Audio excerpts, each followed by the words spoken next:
1980च्या दशकामध्ये मुंबईचे माजी पोलीस आयुक्त व भारतीय पोलीस सेवेतील ज्येष्ठ अधिकारी ज्युलिओ रिबेरो यांना पंजाबमध्ये खलिस्तानवाद्यांचा मुकाबला करण्यासाठी पाठवण्यात आले होते। पण स्वातंत्र्यपूर्व काळामध्ये त्यावेळेस भारतात असलेल्या सिंध प्रांतात सुरू असलेल्या एका टोळीच्या हिंसक कारवायांना आळा घालण्यासाठी अशाच एका मुंबईतल्या पोलीस अधिकाऱ्यांना तिथे खास मोहिमेवर पाचारण करण्यात आलं होतं। हे तुम्हाला ठाऊक आहे का? नमस्कार, मी धवल कुलकर्णी आणि आज मी नेहमीप्रमाणेच तुमच्या समोर इतिहासातील एक अज्ञात पान उलगडून दाखवणार आहे।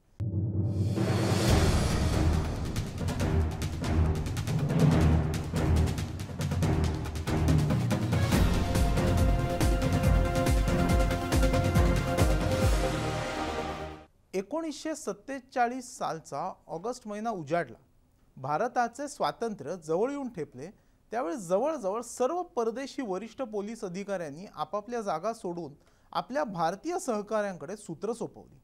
त्यामुळे नारायणराव मारुतीराव कामटे म्हणजे 26/11च्या अतिरेकी हल्ल्यात पाकिस्तानी अतिरेक्यांशी लढताना वीरमरण आलेले ज्येष्ठ पोलीस अधिकारी अशोक कामटे यांचे आजोबा हे तत्कालीन मुंबई राज्याचे पोलीस प्रमुख झाले। मुंबई शहराचे पोलीस आयुक्त झाले जहांगीर सोराबजी भरूचा, तर मानसिंहजी चुडासमा हे मुंबई राज्य गुप्तचर विभागाचे प्रमुख झाले।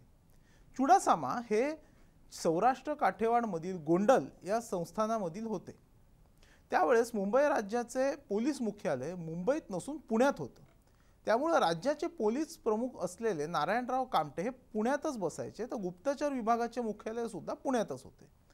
1949 मध्ये मुंबईचे पोलीस आयुक्त असलेले भरूचा यांनी मुदतपूर्व निवृत्ती स्वीकारली आणि त्यांच्या जागेवर नेमणूक झाली ती चुडासमा यांची। चुडासमा हे 6 वर्ष मुंबई शहराचे पोलीस आयुक्त होते। स्वातंत्र्योत्तर काळातला हा एकमेव विक्रम आहे। तसं बघितलं तर मुंबईचे पहिले पोलीस आयुक्त सर फ्रँक सुटर हे 24 वर्ष त्या पदावर राहिले होते। त्याच्यानंतर नंबर येतो सर पॅट्रिक केली यांचा, कारण ते 11 वर्ष म्हणजे 1922 ते 33 मुंबईचे पोलीस कमिशनर होते। आणि त्यानंतर दीर्घ मुदतीची सेवा बजावणाऱ्या कमिशनरांमध्ये बॅरिस्टर डब्ल्यू.जी. स्मिथ यांचा 1933 ते 1942 असा 9 वर्षांचा क्रम लागतो। एका अर्थाने आधुनिक मुंबई पोलीस दलाचे जनक असं ज्यांना म्हणता येईल ते एस.एम. एडवर्ड्स हे 1909 ते 1916 या 7 वर्षांमध्ये शहर पोलिसांचे कमिशनर होते। पण स्वातंत्र्यानंतर मात्र 6 वर्ष त्या पदावर राहून एक वेगळाच रेकॉर्ड करणारे विक्रम करणारे अधिकारी म्हणजे चुडासमा। मानसिंहजी चुडासमा यांचा जन्म 1905 मध्ये रामनवमीच्या दिवशी एका प्रतिष्ठित राजपूत कुटुंबामध्ये झाला। त्यांचे वडील मेरूजीभाई दोसाजीभाई चुडासमा हे सौराष्ट्रातून वकिलीची परीक्षा उत्तीर्ण होऊन सनद घेणारे बहुधा पहिलेच पदवीधर होते। त्यांना इंग्रज सरकारने राव बहादूर साहेब हा किताब दिला होता। मानसिंहजी चुडासमा यांनी त्यांचे उच्च शिक्षण मुंबईतल्या सेंट झेवियर महाविद्यालयात आणि जुनागडच्या महाउद्दीन महाविद्यालयात घेतले।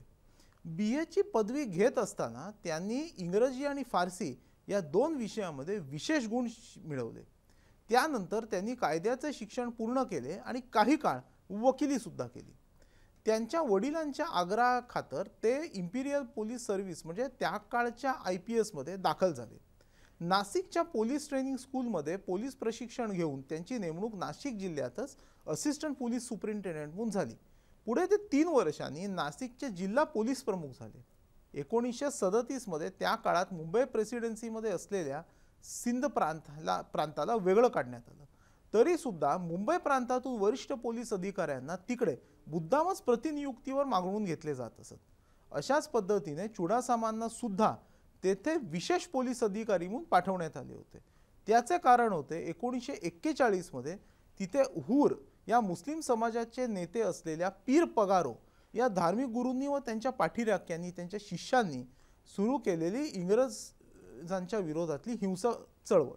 सय्यद सिबगतुल्ला शाह अल रशिदी उर्फ सोरे बादशाह या 6व्या पीर पगारांना इंग्रजांच्या विरोधात एक स्वातंत्र्य लढा उभारला होता। पोलीस, लष्कर आणि नागरी अधिकाऱ्यांवर आणि सुविधांवर पीर पगारांच्या समर्थकांनी हल्ला करायला सुरुवात केली होती। शेवटी पोलीस, लष्कर आणि अगदी हवाई दलाने सुद्धा कारवाई करून हे बंड मोडून काढलं आणि पीर पगारांना 1943 मध्ये हैदराबाद म्हणजे सिंधमधील हैदराबाद येथे असलेल्या सेंट्रल जेलमध्ये फाशी देण्यात आली। या मोहिमेमध्ये चुडासामा यांचा वाटा सुद्धा होता। 1955 मध्ये नारायणराव कामटे निवृत्त झाल्यानंतर मानसिंहजी चुडासामा यांना राज्याचे पोलीस प्रमुख म्हणून नेमण्यात आले। स्वातंत्र्योत्तर काळात मुंबई शहराचे दुसरे पोलीस आयुक्त झालेले चुडासामा हे त्यानंतर मुंबई राज्याचे दुसरे पोलीस प्रमुख झाले। हा एक विलक्षण योगायोग म्हणावा लागेल। राज्य पोलीस प्रमुख म्हणून चुडासामांनी राज्य पोलीस मुख्यालय पुण्याहून मुंबईला हलवण्याचा निर्णय घेतला। पण सुरुवातीला या मुख्यालयासाठी मुंबईमध्ये योग्य जागाच नव्हती। त्यामुळे सुरुवातीला बॅलार्ड इस्टेट येथील कन्स्ट्रक्शन हाऊसमध्ये भाड्याच्या जागेत मुख्यालय काही काळ ठेवावे लागले होते। नंतर जुन्या सचिवालयामधील दुसरा माळा तात्पुरत्या स्वरूपात या मुख्यालयासाठी मिळाला व शेवटी 2 जून 1982 रोजी जुन्या विधान भवनाची वास्तू राज्य पोलीस मुख्यालयासाठी कायमस्वरूपी मिळाली। चुडासामांची निवड ही रेल्वे सुरक्षा बल उभे करण्यासाठी केंद्र सरकारने केली होती। त्यासाठी तत्कालीन सेवानिवृत्तीचे वय ओलांडून त्यांना दिल्लीच्या मुख्यालयात नेमण्यात आले होते। त्यांच्या 4 मुलांमध्ये दुसरे म्हणजे नाना चुडासामा हे मरीन ड्राईव्हवर असलेल्या त्यांच्या कार्यालयाबाहेर दर पंधरवड्याला देशातल्या एकूणच परिस्थितीबाबत विश्लेषणात्मक आणि खुसखुशीत अशी वाक्य कापडी फलक लावून लोकांपर्यंत पोहोचवत असत।